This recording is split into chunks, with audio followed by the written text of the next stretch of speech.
Nu, Gediminas Kvietkauskas, loginė tarp hipsterių hipsteris.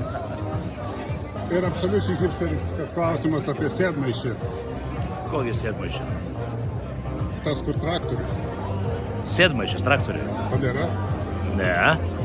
O iš kur? Tai galima instaliuoti. Nepagaunu kampo. Jeigu realiai klausimas, koks brangiausias traktorius ir kombainas bus parduotas šiemet, nes rinka būstina, rinka verda, pinigų jo yra. Tikėtina, kad kombainas galbūt bus kokie 670-80 tūkstančių be PVM. Be PVM. Be PVM. O traktorius, nu ten jokių stebuklų, ką jis gali kainuoti kokius 300 tikrai perlips tūkstančių.